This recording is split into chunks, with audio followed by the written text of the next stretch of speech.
Hello everyone guys, जैसा कि हम लोग की एक सीरीज चल रही है real physics for IIT JEE, जो कि एक्चुअल में हमें आईआईटी जेईई का फील देती है या फिर एक्चुअल में आईआईटी जेईई का फिजिक्स क्या होता है ये हमें बताती है। उस सीरीज में आपका दोबारा स्वागत है। गाइस, आज अपन लोग बहुत इंपॉर्टेंट क्वेश्चन लेने वाले हैं, लेकिन मैं आप लोगों से आगे बढ़ने से पहले मैं जानना चाहता हूँ कि जो आप लोगों ने पहले क्वेश्चन देखे वो आपको कैसे लगे। क्या आप लोग को इसमें एक एक्चुअल में जो जेईई एडवांस वाला कंटेंट होता है वो फील आ रहा है या नहीं आ रहा? क्या मुझे लेवल और बढ़ाना चाहिए या घटाना चाहिए? क्योंकि मुझे ऐसा लगता है कि यूट्यूब में कंटेंट तो बहुत बड़ा है, फ्री ऑफ कॉस्ट बहुत सारा कुछ दे रहे हैं लोग और एक्चुअली बहुत अच्छा भी कर रहे हैं, बट क्या वो एडवांस के लिए सफिशिएंट है? ये हमें जज करने की बहुत ज़्यादा ज़रूरत है। इसीलिए ये सीरीज मैंने चलाई एंड मैं बस इतना जानना चाहता हूँ क्या उसका बेनिफिट आप लोग को मिल पा रहा है। तो चलिए गाइस स्टार्ट करते हैं। आज अपन लोग अगला जो अपने सामने क्वेश्चन है that is this one. Question में बोल रहा है from point A located on highway one has to get by car as soon as possible to point B located in the field at a distance L from the highway. It is known that the car move in field n times slower than highway. Clear है? मतलब वो यदि वहां पे उसकी speed भी थी तो हो जाएगा v by n, है ना? यदि वहां पे उसकी स्पीड भी थी तो यहाँ पे हो जाएगा v by n। ठीक है। So the question is eight what distance from point D one must turn off the highway. मतलब शॉर्टेस्ट टाइम में यदि वो ए से बी में पहुंचना चाहता है मिनिमम टाइम में तो उसे कहां से मुड़ना पड़ेगा। और इसी में एक क्वेश्चन और पूछ सकता था कि वो मिनिमम टाइम कितना होगा जो वो लेगा ए से बी तक पहुंचने में।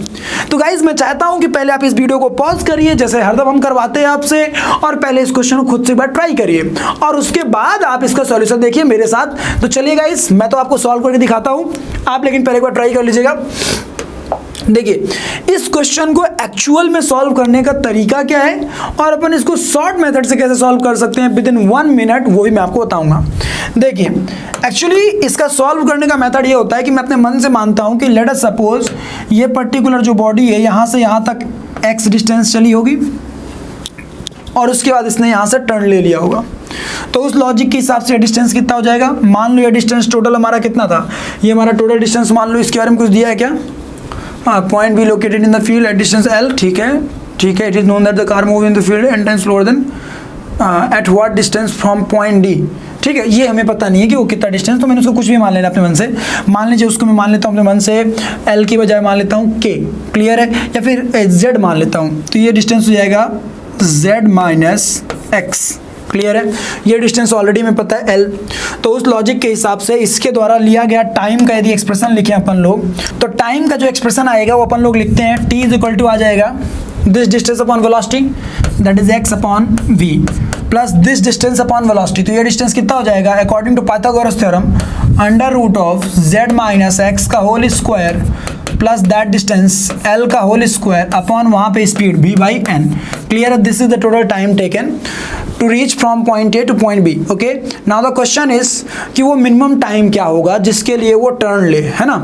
तो वो निकालने के लिए अपन लोग एक काम करते हैं, टी की वैल्यू क्या होनी चाहिए? इट शुड बी मिनिमम, मतलब x की वैल्यू हम ऐसे रखें कि वो क्या आए, वो मिनिमम आए। तो उस लॉजिक के हिसाब से dt बाई dx, क्लियर है, वो क्या होना चाहिए? वो 0 होना चाहिए। क्यों? क्योंकि यदि मान लो मैं time versus x graph draw कर रहा हूँ, अलग अलग पोजीशन के एक्स के लिए टाइम का वेरिएशन देख रहा हूँ, तो यदि मान लो मुझे ऐसे दिख रहा है लेट अस सपोज। क्लियर है? तो यदि मिनिमम टाइम वाला केस कौन सा? ये वाला मिनिमम टाइम वाला केस है। तो मिनिमम टाइम वाला केस ये है, तो इसके हिसाब से ध्यान से देखा जाए तो यहाँ का स्लोप कितना आ रहा है? यहाँ का स्लोप 0 आ रहा है ना बेटा। यहाँ पे dt बाई dx की वैल्यू कितनी है? 0 है फॉर मिनिमम। तो उस लॉजिक के हिसाब से मैंने ऐसा नहीं बोला है कि ऐसा ही वेरिएशन होगा, मैंने कहा कि मिनिमम वाला जो पॉइंट होगा उस पर स्लोप 0 होगा। जो भी वेरिएशन आएगा वो देख लीजिएगा, इक्वेशन बेस्ड होगा। ठीक है। सो dt बाई dx को अपन 0 के इक्वेट कराएंगे, इस एक्सप्रेशन को अपन x के रिस्पेक्ट में डिफरेंशिएट कराएंगे और जब 0 के इक्वेट कराएंगे तो हमें वहां से x की वैल्यू मिल जाएगी वॉट एवर इट इज 0 के इक्वेट कराने पे। और जो x की वैल्यू मिली होगी वही क्वेश्चन में पूछा और उस x की वैल्यू को ले जाके पुट कर देंगे तो हमारा टाइम आ जाएगा। क्लियर है? मतलब वो मिनिमम टाइम आ जाएगा। This is the actual method to solve such problems. लेकिन मैं चाहता हूं कि आप इसको ऐसे ना करके इसको दूसरे तरीके से करें। How we can solve with another method? Other method कैसे अपन इसको सॉल्व कर सकते हैं? तो ध्यान से देखिएगा, ये आप लोग के माइंड में आ चुका होगा, आई होप सो कि कैसे करना था। मैं चाहता हूं कि इससे आप कैलकुलेट करिएगा और आप इससे आंसर बताइएगा कि आपका आंसर मैच कर रहा है नहीं कर रहा, क्योंकि जो दूसरा मेथड बताऊंगा और जो पहले मेथड से आ रहा होगा आंसर, दोनों मैच करने चाहिए क्योंकि दोनों तो सेम ही क्वेश्चन का आंसर है। ठीक है, चलिए तो देखिए मैं क्या चाहता हूं, क्या बोला गया आपको कि पॉइंट ए से चलते हुए आपको पॉइंट बी में पहुंचना है लेकिन मिनिमम टाइम पे पहुंचना है। तो यार यदि मैं सोचूं कि स्नेल्स लॉ का प्रूफ, स्नेल्स लॉ जो रे ऑप्टिक्स में हम लोग पढ़ते हैं, स्नेल्स लॉ का जो प्रूफ होता है वो इस प्रिंसिपल पे बेस्ड होता है, फर्मी प्रिंसिपल जिसको बोलते हैं अपन लोग, है ना। वो क्या कहता है कि लाइट रे कोई भी given distance minimum possible time पे कवर करती है। मतलब यदि मैं यहाँ से एक लाइट रे मारूं, यदि यहाँ से एक लाइट रे ट्रेवल करना स्टार्ट करे तो वो लाइट रे ए से चलते हुए बी तक में जब पहुंचेगी तो मिनिमम टाइम पे पहुंचेगी। मतलब वो टाइम, मतलब जो मिनिमम पॉसिबल टाइम होगा वही बोलेगी। क्लियर है, ये फर्मी प्रिंसिपल कहता है। तो यार मैं सोचता हूँ कि मैं ऐसा करूँ, मैं अपने बारे में सोचूं ही मत, मैं बस इतना करता हूँ, मैं यहाँ से एक टॉर्च मारता हूँ, यहाँ से मैं एक लाइट मारता हूँ और उस लाइट को मूव कराने की कोशिश करता हूँ और देखता हूँ कि वो मूव करते करते कहाँ से टर्न लेकर के कहाँ से एक तरह से रिफ्रैक्ट होगी और वो पॉइंट बी में पहुँचेगी। तो जिस डायरेक्शन में लाइट जा रही होगी सेम डायरेक्शन में मैं भी चला जाऊँगा पीछे पीछे।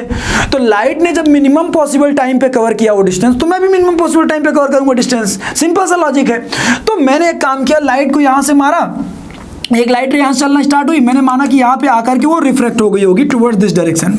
यहाँ पे आने के बाद लेट अस सपोज वो ऐसे रिफ्रैक्ट कर गई होगी इन दिस डायरेक्शन।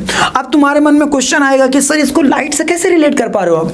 मैं ऐसे रिलेट कर पा रहा हूँ इसको, क्योंकि ध्यान से देखो, ध्यान से देखना बेटा, ध्यान से देखना कि लाइट जब यहाँ पे है, लाइट जब तुम्हारी यहाँ पे है, क्लियर है, तो यहाँ पे उसकी स्पीड भी थी, लेकिन जैसे वो यहाँ से टर्न ले करके और दूसरे मीडियम में जा रही है तो उसकी स्पीड हो जा रही है v बाई एन। मतलब मुझे समझ में आया कि कहीं ना कहीं रिफ्रैक्शन हुआ है। क्लियर है, मतलब लाइट पहले एक मीडियम नंबर 1 हमारा ये था और ये मीडियम नंबर 2 है हमारा। लाइट हमारी पेरीफेरी के अलॉन्ग आई है, मतलब एंगल ऑफ इंसिडेंस यहाँ पे कितना हो गया, एंगल ऑफ इंसिडेंस यहाँ पे कितना हो गया, I is equal to 90 degree हो गया। और उसके बाद हमारी जो रे है वो रिफ्रैक्ट हो गई किसी थीटा, जनरल थीटा एंगल पे। क्लियर है, ये हो गया। यहाँ पे इसकी स्पीड v है और यहाँ पे इसकी स्पीड v बाई एन है। तो उस लॉजिक के हिसाब से according to Snell's law, Snell's law क्या कहता है, स्नेल्स लॉ ये कहता है कि भाई v upon v by n, clear है, v upon v by n it should be equals to what, refractive index of this medium upon refractive index of this medium. Clear है, क्योंकि एक तरह से इन्वर्सली प्रोपोर्शनल होता है, sorry उल्टा बोल दिया मैंने। तो ये हो जाएगा μ2 बाई μ1, जो कि रिफ्रैक्टिव इंडेक्स हमें पता नहीं है, आई डोंट नो, बट मैंने तो मन से मान लिया कि दिस इज μ2 बाई μ1, है ना, क्योंकि इन्वर्सली प्रोपोर्शनल होता है उस लॉजिक के हिसाब से। And it should be equivalent to what, sine r by sine i, sine r upon sine i. Simple सा लॉजिक है, sine r by sine i के इक्वल होना चाहिए ये। क्लियर है, सॉरी उल्टा कर दिया, sine i by sine r होना चाहिए, sine i by sine r के इक्वल होना चाहिए। अब उस लॉजिक के हिसाब से मैं एक काम करता हूं, मैं μ2 बाई μ1 को भूल जाता हूं, बस इन दोनों से मेरा काम है। अब b से b कैंसिल कर डाला, n को ऊपर भेज डाला। क्लियर है, तो हमारा ये एक्सप्रेशन बन जाएगा n is equals to sine i by sine r. तो आई कितना यहाँ पे 90 डिग्री, तो ये आ गया साइन 90, ये आ गया sine 90 by sine theta. So ध्यान से देखो, sine theta is equal to आ चुका है 1 बाई एन, बिकॉज साइन 90 1 होता है। तुम्हें पता चल गया कि भैया थीटा की वैल्यू यहाँ पे 1 बाई एन के बराबर होगी। क्लियर है, अब ध्यान से देखा जाए तो z minus x upon L की वैल्यू मैं आसानी से निकाल सकता हूँ, बिकॉज मेरे पास साइन थीटा पता है तो कॉस थीटा पता चल जाएगा, टैन थीटा पता चल जाएगा सेम पैटर्न पे। क्लियर है, तो अपन लोग वहाँ से आगे बढ़ जाएंगे। ये तो समझ में आ गया होगा आपको, होप सो, कि मैंने कैसे with the help of Snell's law आगे बढ़ाऊँ। ठीक है, तो ये मेरा आ गया। अब मैं एक काम करता हूँ, इस वाले ट्राइंगल पे चला जाता हूँ। तो इस वाले ट्राइंगल पे ये एंगल थीटा है, तो उस लॉजिक के हिसाब से ये एंगल भी कितना हो जाएगा, थीटा हो जाएगा। ठीक है, अब यदि ये एंगल थीटा है तो this side upon this total side that should be equals to sine theta. तो इसको मैं इक्वेट करा लेता हूँ, 1 by n should be equals to z minus x that is this side upon this hypotenuse. ठीक है, तो ये यहाँ से आ जाएगा हमारा under root of z minus x का whole square z minus x का whole square plus l square. Clear है बेटा, ये आपका 1/n के इक्वल होगा। सॉल्व कर लीजिए, you will get the value of x जो कि आपको निकालना था। तो देखिए उसी क्वेश्चन को मैक्सिमम मिनिमम की मदद से कर सकते थे, नो डाउट, कोई प्रॉब्लम नहीं थी। लेकिन यदि स्नेल्स लॉ की मदद से करेंगे तो वही क्वेश्चन हमारे लिए और आसान हो जाएगा। और स्नेल्स लॉ की मदद से कैसे कर लिए, क्योंकि हमें पता है कि जो स्नेल्स लॉ होता है उसके आने के पीछे कारण जो होता है, उसका जो प्रूफ होता है that is based on Fermat's principle, जो कि ये कहता है कि लाइट कोई भी given distance minimum possible time पे कवर करेगी। तो मैंने कहा ठीक है, मैं पहले लाइट को भेज देता हूं, मुझे पता चल जाएगा कि ये वाला पाथ वो पाथ है जिससे कि शॉर्टेस्ट टाइम में मैं पहुंच जाऊंगा, और फिर उसके पीछे पीछे मैं चला जाऊंगा। तो मैंने क्या किया, लाइट को यहां से भेज दिया, लाइट यहां से यहां गई v की स्पीड से, और फिर यहां पे आई v/n की स्पीड से। क्लियर है, क्योंकि मीडियम वो अलग है, ये मीडियम अलग है। तो पहले पेरिफेरी के अलॉन्ग आ रही है light, so angle of incidence is 90 degree, फिर थीटा एंगल पे रिफ्लेक्ट हो रही है, और थीटा एंगल पता चला तो जिंदगी समाप्त हो गया, मजा आ गया फिर उसके बाद। तो देखिए ये था एक्चुअल में एडवांस का क्वेश्चन। आइरेडोव का क्वेश्चन है, आप लोग जानते होंगे, इसको देख लेना आप लोग, इरेडोव की प्रॉब्लम है ये। बट हम इसे एक लाइन में कर लिए with the help of Snell's law. वही चीज़ यदि आप मैक्सिमम मिनिमम से करने जाएंगे तो it may take some time. तो ये आपको टाइम के साथ धीरे धीरे चीज़ें सीखनी होंगी, और होप्स हो कि आपको मज़ा आया होगा इस प्रॉब्लम में। तो यदि मज़ा आया हो तो मैं बस एक ही बात बोलना चाहूँगा कि गाइज जाइए अभी के अभी गूगल प्ले स्टोर पे और new era learning app download करिए, क्योंकि उस पर्टिकुलर ऐप में ये सारे वीडियोज़ यूट्यूब से पहले और बल्क में मिलते हैं। मतलब बहुत सारे प्रॉब्लम्स फ्री ऑफ कॉस्ट आप उन्हें एंजॉय कर सकते हैं। द मोस्ट इंपॉर्टेंट थिंग कि आपको वहां पे इसका पीडीएफ फॉर्मेट भी मिल जाता है, सॉल्यूशन भी मिल जाता है, ये बहुत ही इंपॉर्टेंट चीज है। और सबसे इंपॉर्टेंट बात यार, वीडियो अच्छी लगी हो तो लाइक करो, दोस्तों के साथ शेयर करो, उन्हें भी लेट देम मेक रियलाइज, है ना, मतलब उन्हें रियलाइज होना चाहिए कि भैया एक्चुअल में एडवांस का कंटेंट होता क्या है, कि क्या मतलब कुछ भी ऐसे जुज्जू उड़ा दिया तो एडवांस होता है कि एक्चुअल में एडवांस होता है कुछ, ये उन्हें रियलाइज होना चाहिए। ओके गाइस, तो चलिए वीडियो अच्छी लगी हो तो लाइक करिए, दोस्तों के साथ शेयर करिए, चैनल पे नए हैं तो सब्सक्राइब करिए। Thank you, love you all, take care.